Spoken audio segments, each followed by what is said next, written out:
Yeah. കുറച്ച് പറയാൻ. പറഞ്ഞോളൂ.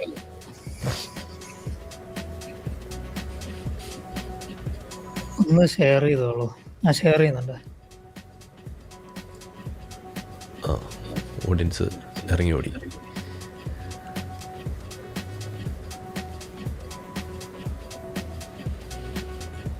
വന്നോ? ഓക്കെ.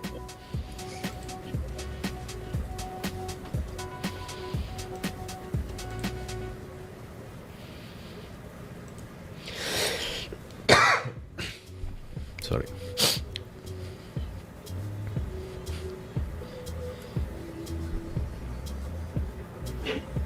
കിട്ടിയോ? കാണുന്നുണ്ടോ? കാണാം. ഓക്കെ. ഞാൻ കുറച്ച് കാലമായിട്ട് ഓരോ ആഴ്ചയും കണ്ടുകൊണ്ടിരിക്കുന്ന ഒരു സംഭവമാണ്. അപ്പോൾ പാകിസ്ഥാനിൽ സിന്ധ് എന്ന് പറയുന്ന ഒരു സ്ഥലമുണ്ട്. നമ്മുടെ ഇന്ത്യയിൽ ഗുജറാത്തായിട്ട് ബോർഡർ ഷെയർ ചെയ്യുന്ന സ്ഥലമാണ്. പാകിസ്ഥാനിൽ ഇപ്പോൾ ഏറ്റവും കൂടുതൽ ഹിന്ദുസ് നിൽക്കുന്നത് സിന്ധിലാണ്. ബാക്കിയുള്ളിടത്തൊക്കെ കൺവേർഷൻ നടന്ന് എല്ലാം കാക്കാമാരായി മാറി. അപ്പോൾ നമ്മളിപ്പോൾ ഒരു സ്വാതന്ത്ര്യ സമരത്തിൻ്റെ മുന്നേയും ശേഷവും നമ്മളൊരു 1947 എന്നുള്ളൊരു ബെഞ്ച് മാർക്കൊക്കെ എടുത്തു കഴിഞ്ഞാൽ 75 വർഷം കഴിഞ്ഞിട്ട് നമ്മൾ എടുത്ത് നോക്കുമ്പോൾ സ്വാതന്ത്ര്യത്തിന് മുന്നേയും ശേഷവും ഉള്ള പോപ്പുലേഷൻ നമ്മൾ എടുത്ത് നോക്കുമ്പോൾ ഇന്ത്യയിൽ കാക്കാമാർ ഇപ്പോൾ ഈ ജമാഅത്ത് ഇസ്ലാമിക്കാരൊക്കെ CAA എന്നൊക്കെ പറഞ്ഞ് പാരനോയ സൃഷ്ടിച്ച് ഒരു ഭയം ഉണ്ടാക്കിയെടുത്തിട്ട് ഉളവാക്കിയിട്ട് പറഞ്ഞു നടക്കണം മുസ്ലിങ്ങളെ വേട്ടയാടുന്നു എന്ന് പറഞ്ഞിട്ട്. അതിപ്പോൾ BJP വന്ന സമയത്ത് മാത്രമല്ല, കോൺഗ്രസ് ഉണ്ടായിരുന്ന സമയത്തും കോൺഗ്രസ് ഭരിച്ചിരുന്ന സമയത്തൊക്കെ തന്നെയായിരുന്നു പറഞ്ഞുകൊണ്ടിരുന്നിരുന്നത്. അപ്പൊ നമ്മളിപ്പോ ഈ ആരാണ് യഥാർത്ഥത്തിൽ ആരെയാണ് വേട്ടയാടുന്നത് നമ്മൾ ഒരു സിമ്പിൾ ഗൂഗിൾ സെർച്ച് ചെയ്ത് നോക്കി കഴിഞ്ഞാൽ മനസ്സിലാവും. ഇന്ത്യയിൽ സ്വാതന്ത്ര്യം കിട്ടുന്ന സമയത്ത് സ്വാതന്ത്ര്യം എന്ന് പറഞ്ഞ ആ ഒരു പൊളിറ്റിക്കൽ ഇപ്പോച്ച് എന്ന് പറഞ്ഞ സംഭവത്തിൽ സ്വാതന്ത്ര്യം കിട്ടുന്ന സമയത്ത് ഇന്ത്യയിൽ മുസ്ലിങ്ങളെ ശതമാനം എന്ന് പറയുന്നത് 9-10% അതിപ്പോ ഇനിയിപ്പോ ആ ഒരു പാകിസ്ഥാനിൽ ഇങ്ങോട്ടേക്ക് ചേക്കേറി വന്ന ആൾക്കാരാണെങ്കിൽ ഒക്കെ കൂടി കൂട്ടിയിട്ടാണ് ഈ പറയുന്നത് സെൻസസിന്റെ കാര്യം. അന്ന് പാകിസ്ഥാനിൽ ഉണ്ടായിരുന്നത് 11% ഹിന്ദുസാണ്. അപ്പോൾ ഇന്നിപ്പോ നമ്മൾ നോക്കുമ്പോൾ ഈ 75 വർഷം കഴിഞ്ഞിട്ട് നമ്മൾ നോക്കുമ്പോൾ ഇന്നിപ്പോ ഇന്ത്യയിലെ മുസ്ലിങ്ങളെ ശതമാനം എന്ന് പറയുന്നത് 14%. 4-5% കൂടിയിട്ടുണ്ട്.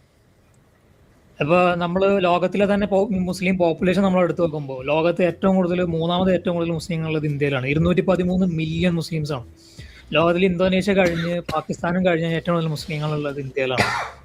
അപ്പോൾ അതൊക്കെ അത് കഴിഞ്ഞ ബംഗ്ലാദേശൊക്കെയാണ് വരുന്നത്. അപ്പോൾ ഇതൊക്കെ എടുത്ത് നോക്കിയിട്ട് നമ്മളിനി പാകിസ്ഥാനിൽ മൈനോറിറ്റീസിന്റെ സ്റ്റാറ്റസ് ഒന്ന് എടുത്ത് നോക്കുക. അവിടെ ഹിന്ദുസ് ആയിരുന്നു ഏറ്റവും വലിയ മൈനോറിറ്റി. അവിടെ അന്നുണ്ടായിരുന്ന ഹിന്ദുസ് എന്ന് പറഞ്ഞാൽ 11%. ഇന്നത് 2% മാറിയിട്ടുണ്ട്.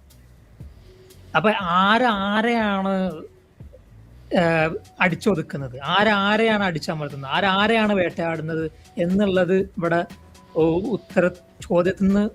ചോദ്യത്തിന് നമ്മൾ ഉത്തരം തേടുമ്പോൾ ഇവിടെ വ്യക്തമാണ്.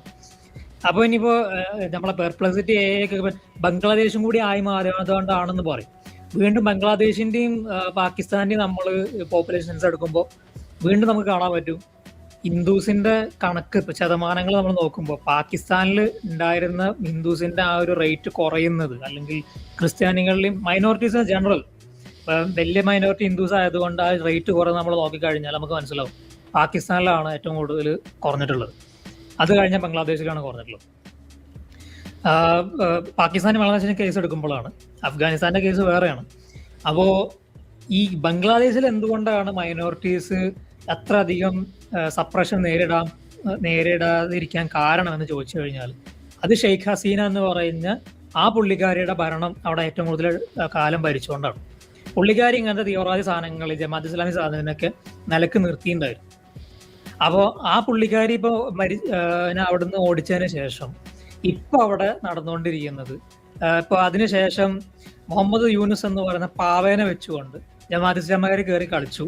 ഇപ്പൊ അവിടുത്തെ ഏറ്റവും വലിയ ഒപ്പോസിഷൻ പാർട്ടിയായി ജമാഅത്ത് ഇസ്ലാമി മാറിക്കഴിഞ്ഞു.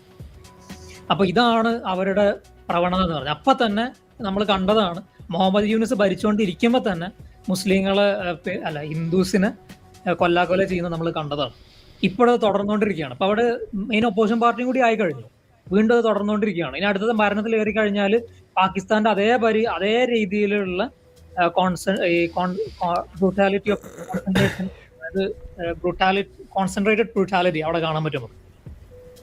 അപ്പൊ ഇനി പാകിസ്ഥാന്റെയും ബംഗ്ലാദേശിന്റെയും നമ്മൾ മൈനോറിറ്റീസിനൊക്കെ ശതമാനം എടുത്ത് നോക്കിക്കഴിഞ്ഞാലും അവിടെ ഏറ്റവും കൂടുതൽ മുസ്ലിങ്ങളുടെ എണ്ണം കൂടുകയും ഈ ഇവരുടെ മൈനോറിറ്റീസിന്റെ എണ്ണം വളരെയധികം എക്സ്പൊണൻഷ്യലി കുറയുകയാണ് ചെയ്തിട്ടുള്ളത്. അപ്പൊ ഇനിയിപ്പോൾ അത് എത്ര വൈറ്റ് വാഷിങ് ചെയ്ത് കഴിഞ്ഞാൽ AI-യും ChatGPT ഒക്കെ വൈറ്റ് വാഷ് ചെയ്ത് കഴിഞ്ഞാൽ ഈ രീതിയിലുള്ള പ്രോംപ്റ്റ് കൊടുത്തു കഴിഞ്ഞാൽ അവർക്ക് ഇത് പറയാതിരിക്കാൻ പറ്റില്ല. നമ്മൾ ആ രീതിയിൽ ചെയ്തതാണ് ഇവിടെ നമ്മൾ കാണുന്നത്. അപ്പൊ നമ്മൾ ഇവിടെ പറയുന്നത് ഇവിടെ ആരാണ് വേട്ടയാടുന്നത് എന്നുള്ള ചോദിക്കുന്നത്. ഇന്ത്യയിൽ 9% 10% ഉണ്ടായിരുന്നത് 14%. അവിടെ പാകിസ്ഥാനിൽ ഉണ്ടായിരുന്നത് 11% ഉള്ളത് വെറും 2% മാറി. എന്നിട്ട് ഇപ്പോഴും വേട്ടയാടിക്കൊണ്ടിരിക്കുക. കഴിഞ്ഞ രണ്ടാഴ്ച മുന്നേ ന്യൂസ് വന്നിട്ടുണ്ട്, 20 പെൺകുട്ടികളെ തട്ടിക്കൊണ്ടുപോയി സിന്ധ് പ്രവിശ്യയിൽ നിന്ന് എന്ന് പറഞ്ഞിട്ട് ഫോഴ്സ് കൺവേർഷൻ നടത്തിയെന്ന് പറഞ്ഞു. ഓരോ വർഷം 100 കണക്കിന് ആൾക്കാരാണ് ഫോഴ്സ് കൺവേർഷൻ നടത്തിക്കൊണ്ടിരിക്കുന്നത്. അപ്പൊ ഇതൊന്നും വേട്ടയാടലും കാര്യങ്ങളൊന്നും പറയാനില്ലാതെ എന്ത് കാര്യമുള്ളത് എന്നുള്ളതാണ്. ഇത് ഇവിടുത്തെ സോക്കോൾഡ് ഇടത്തന്മാർക്കും കാക്കാമാര് പിന്നെ പറയില്ല, അത് സ്വത്വബോധം. ഇടത്തന്മാർക്കൊന്നും പറയാൻ പറ്റാത്തത് എന്നുള്ളതാണ് നമുക്ക് ചോദിക്കാനുള്ളത്. ഇവിടെ ആരെയാണ് വേട്ടയാടുന്നത് എന്നുള്ളതാണ്. എന്നിട്ട് ഇപ്പൊ മോദി ഭരണത്തിൽ കയറിയിട്ട് 15 വർഷമാവാനായി, 12-13 വർഷമായി. ആരാണ് വേട്ടയാടുന്നത്? മുസ്ലിങ്ങളെ വീണ്ടും എണ്ണം കൂടിയിട്ട് തന്നെ ഉണ്ടായിരുന്നു. ഇവിടെ ആരാണ് വേട്ടയാടുന്നത് എന്നുള്ളതാണ് ചോദ്യം. ഹിന്ദുസ് ഇവരെ ഇങ്ങനെ ഇനിയിപ്പോ വേറൊരു കാര്യമുണ്ട് ഇതിൽ. നമ്മുടെ ഈ പാർട്ടീഷൻ ഓഫ് ഇന്ത്യ എന്ന് പറയുന്ന അംബേദ്കറിന്റെ പുസ്തകം നമ്മളെടുത്ത് വായിച്ചു നോക്കി കഴിഞ്ഞാൽ പുള്ളിക്കാരൻ ലിസ്റ്റ് ചെയ്യുന്നുണ്ട്. 1920-21 ശേഷം, 21 മൊപ്ല റെബല്യൻ നടക്കുന്നത്. മൊപ്ല റെബല്യൻ തുടങ്ങിയതിന് ശേഷം അതൊരു കാറ്റലിസ്റ്റ് ആയിട്ടുണ്ടായിരുന്നു. ആ സമയത്ത് 5000 ഹിന്ദുസ് മരിച്ചതും അവരെ കൺവേർഷൻ നടത്തിയതും അവരെ നാട് കടത്തിയതൊക്കെ അത് കഴിഞ്ഞാലും ആ ഒരു 1921 നടന്നത് ഇന്ത്യ ഒട്ടാകെ ആടിപ്പടർന്ന് പിടിച്ച കമ്മ്യൂണൽ റൈറ്റ്സിന് കാരണമായി എന്നുള്ളത് പുള്ളിക്കാരുടെ പുസ്തകത്തിൽ വ്യക്തമായിട്ടും പറയുന്നുണ്ട്. ആ പുസ്തകത്തിൽ 150 to 200 വരെയുള്ള ആ ഒരു പേജ്, 150 to 200 വരെയുള്ള പേജുകളിൽ അത് വ്യക്തമായിട്ട് പറയുന്നുണ്ട്. വ്യക്തമായിട്ട് നമുക്ക് പറയാൻ പറ്റും, നമ്മൾ പറയുന്നതാണ്. അപ്പോൾ ആ ഒരു പേജുകൾ നമ്മൾ നോക്കിക്കഴിഞ്ഞാൽ നമുക്ക് മനസ്സിലാവും. പുള്ളിക്കാരൻ എന്നിട്ട് ഇങ്ങനെ സോർട്ട് ഔട്ട് ചെയ്യുന്നുണ്ട്, ആരാണ് ഏറ്റവും കൂടുതൽ മരിച്ചത്, എപ്പോഴാണ് പിന്നെ റൈറ്റ്സ് ഇന്ത്യയിൽ ഒട്ടാകെ 1939 വരെ റൈറ്റ്സ് ഇന്ത്യയിലെ പല ഭാഗങ്ങളിൽ നടന്നിട്ടുണ്ടെന്നാണ് പറയുന്നത്. ബോംബെ, ലാഹോറൊക്കെ ഇന്ത്യന്റെ ഭാഗമായിരുന്നു. ലാഹോറിൽ നടന്ന സിക്കാർക്കെതിരെയാണ്, മദ്രാസിൽ നടന്നത് ക്രിസ്ത്യാനികൾക്കെതിരെയാണ്. എല്ലാതും തുടങ്ങിയത് മുസ്ലിങ്ങളാണ്. എല്ലാതും നടക്കുന്നത് ഈദിന്റെ സമയത്താണ്. 2 ഈദ് ഉണ്ട്, പിന്നെ നബിദിനുണ്ട്, പിന്നെ മുഹറം ഉണ്ട്. ഈ സമയങ്ങളിലാണ് ഇന്ത്യയിലെ ഒട്ടുമിക്ക അധികം അറ്റാക്സ് നടന്നിട്ടുള്ളത്, കമ്മ്യൂണൽ റൈറ്റ്സ് നടന്നിട്ടുള്ളത് മുസ്ലിം സെലിബ്രേഷന്റെ സമയങ്ങളിലാണ്. അത് നടന്നിട്ടുണ്ടെങ്കിൽ ആ നടന്നകളിലെ ഏറ്റവും കൂടുതൽ മരണപ്പെട്ടത് ഹിന്ദുസും പിന്നെ അതിന്റെ മറുഭാഗത്തുണ്ടായിരുന്ന സിക്കാരും ഹിന്ദുസും, അധിക പേര് ഹിന്ദുസായിരുന്നു. പിന്നെ ഉള്ളത് സിക്കാരും ക്രിസ്ത്യാനികളുമാണ്. അതിൽ ഈ മരണനിരക്ക് നമ്മൾ പുള്ളിക്കാരൻ എടുത്ത് നോക്കുമ്പോൾ പുള്ളിക്കാരൻ തന്നെ എടുത്ത് ആ ഒരു ലിസ്റ്റ് കാണിക്കുന്നുണ്ട്. അതില് ഹിന്ദുസാണ് ഇവിടെ മെജോറിറ്റി എന്ന് പറയുന്നുണ്ട്. പക്ഷെ അതിൽ ഏറ്റവും കൂടുതൽ മരണപ്പെട്ടത് ഹിന്ദുസാണ്. മുസ്ലിങ്ങൾ പിന്നെ മരണപ്പെട്ടുള്ളൂ. ഇത് തുടങ്ങിയതൊക്കെ ഈദിന്റെ സമയത്താണ്. അപ്പൊ നമ്മൾ ഇതൊന്നും എടുത്ത് നോക്കുമ്പോൾ ഹിന്ദുസ് ശരിക്കും മെജോറിറ്റി എന്നുള്ള പവർ ഉപയോഗിച്ചിരുന്നെങ്കിൽ ഈ രീതിയിൽ ഇവിടെ നടക്കുക എന്നുള്ളതാണ്. അപ്പൊ അവരുടെ മതത്തിന്റെ ആ സ്വഭാവം കൊണ്ട് തന്നെ, ആ ഒരു പ്ലൂറലിസ്റ്റിക് തോട്ട് ഉള്ളത് കൊണ്ട് തന്നെ ഇപ്പൊ ഹിന്ദുസിന്റെ ഇടയിൽ അള്ളാഹ് വന്നു കഴിഞ്ഞാൽ ആയിരക്കണക്കിന് ദൈവങ്ങളിൽ വേറൊരു ദൈവം മാത്രമാണ്. മുസ്ലിം സംബന്ധിച്ചിടത്തോളം അള്ളാഹു അല്ലാതെ മറ്റൊരു ദൈവവും ഇല്ല എന്നുള്ളതാണ്, ലാ ഇലാഹ ഇല്ലല്ലാഹ് എന്നുള്ളതാണ്. അപ്പൊ ആ ഒരു ബേസിക് ടെനറ്റിന്റെ തന്നെ പ്രശ്നമാണ് ഇത് എന്നുള്ളതാണ് ഇസ്ലാമിന്റെയും ആ ഒരു ഹിന്ദുസിന്റെ ഇടയിലുള്ള. അപ്പൊ ആ പുള്ളിക്കാരന്റെ പുസ്തകം എടുത്ത് വായിച്ചു നോക്കി കഴിഞ്ഞാൽ മനസ്സിലാവും. അപ്പൊ ഇവിടെ ആര് അപ്പോ ഈ ഓരോ കമ്മ്യൂണൽ റൈറ്റ്സിലും ഡസൻ കണക്കിന് നൂറുകണക്കിന് പേര് മരണപ്പെട്ടതായിട്ട് പുള്ളിക്കാരൻ ഇങ്ങനെ എടുത്തെടുത്ത് പറയുന്നുണ്ട്. ആ ഒരു 20 വർഷത്തിനിടയിൽ 1921 മൊപ്ല റെബല്യൻ കാറ്റലിസ്റ്റായി തുടങ്ങിയതിനു ശേഷം 1939 വരെ നീണ്ടുനിൽക്കുന്ന ഒരു സമയം. പിന്നീട് നടക്കുന്നത് 1946 43 നോക്കലി റൈറ്റ്സ് ബംഗാളില്. അവിടെയും ഈ പറഞ്ഞതുപോലെ 3000 ഹിന്ദുസിനെ അവര് കൊന്നൊടുക്കിയിട്ടുണ്ടായിരുന്നു ഈ റൈറ്റ്സിന്റെ സമയത്ത്. അപ്പൊ ഈ രീതിയിലുള്ള പരിപാടികളാണ് നടന്നിട്ടുള്ളത്. അപ്പൊ ഇവിടെ ആരെയാണ് പിടിച്ചു വെക്കുന്നത്, ഇവിടെ ആരെയാണ് പിന്നെ കൊല്ലാക്കൊല്ല ചെയ്യുന്നത് എന്നുള്ളതാണ്. എന്നിട്ടും ഇരവാദം മുഴക്കാൻ ഒരു നാണമില്ലാത്തൊരു സമുദായമാണ് മുസ്ലിം സമുദായം എന്ന് പറയുന്നത്. സാധാ മുസ്ലിങ്ങളല്ല അതിന് കാരണം. സാധാ മുസ്ലിങ്ങളെ ഇങ്ങനെ ആക്കിയെടുക്കുന്നതാണ് ഈ ഇസ്ലാം എന്നുള്ള തോട്ട് സിസ്റ്റം, അതിന്റെ ഒരു ഓർത്തഡോക്സി എന്ന് പറയുന്ന ആ ഒരു അംബ്രല, ആ ഇമാമമാരെന്ന് പറയുന്ന ആ ഒരു അംബ്രല. പിന്നെ ഇനി ഈ അഫ്ഗാനിസ്ഥാന്റെ ഒരു കേസുണ്ട്. അഫ്ഗാനിസ്ഥാനിൽ കാഫിറിസ്ഥാൻ എന്ന് പറഞ്ഞൊരു സ്ഥലം ഉണ്ടായിരുന്നു, ഹിന്ദുക്കുഷ് എന്ന് പറയുന്ന ഭാഗത്ത്. ഇതിന്റെ പേര് തന്നെ മുസ്ലിങ്ങൾ കൊടുത്ത പേരാണ് കാഫിറിസ്ഥാൻ എന്ന് പറയുന്നത്. കാരണം അവരെത്രത്തോളം ശ്രമിച്ചിട്ടും ആ നാട്ടിലുള്ള ആൾക്കാരെ കൺവേർട്ട് ചെയ്യാനോ കൊല്ലാനോ കൺവേർഷൻ ചെയ്യാനോ പറ്റിയിട്ടില്ല, അല്ലെങ്കിൽ ജിസിയ കൊടുക്കാനുള്ള രീതിയിലോട്ട് മാറ്റാൻ പറ്റിയിട്ടില്ല.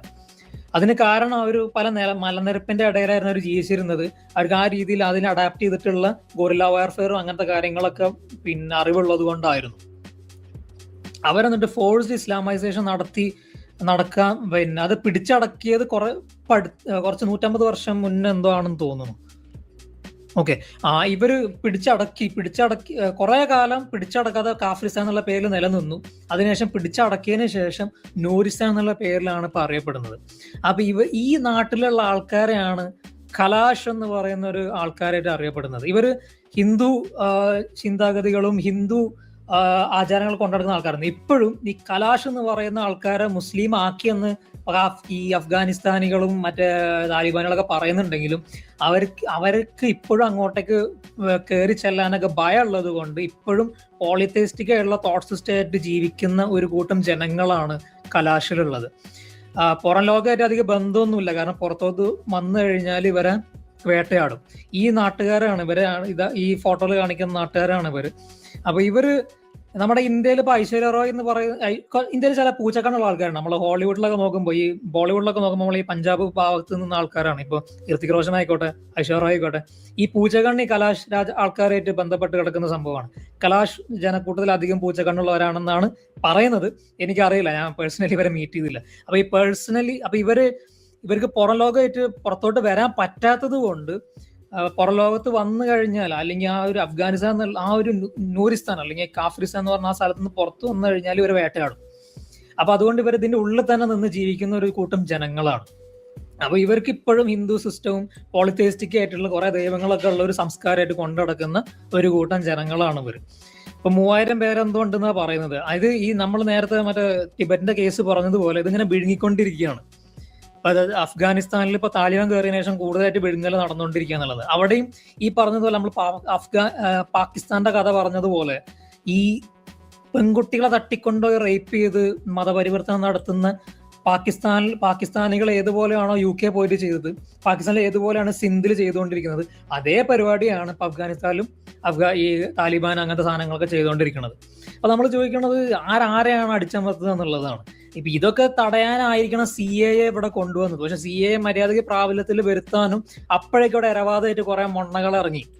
അപ്പൊ ഇതാണ് ഇവിടുത്തെ ഒരു അവസ്ഥ എന്ന് പറയുന്നത്. അപ്പൊ സിന്ധ് ശരിക്കും ഗുജറാത്തായിട്ട് വളരെയായിട്ട് ലിങ്ക്ഡ് ആണ്. അവിടുത്തെ പിന്നെ കാഫിറുകൾക്ക് വേണ്ടി ഇന്ത്യക്കാരെന്തെങ്കിലും ചെയ്യണം എന്നുള്ളതാണ് ഞാൻ അത് വായിച്ചപ്പോൾ എനിക്ക് തോന്നിയത്. ഇന്ത്യക്കാരെന്തെങ്കിലും ചെയ്യണം എന്നുള്ളത് സംഭവം ഇന്റർനാഷണൽ ടെറിട്ടറിയാണ്, ഒക്കെ ശരി തന്നെയാണ്. പക്ഷെ എന്താ പറയാ, നമുക്കിങ്ങനെ വായിക്കുമ്പോൾ നമുക്കിങ്ങനെ തോന്നും എന്തെങ്കിലുമൊക്കെ ചെയ്യണം എന്നുള്ളത്.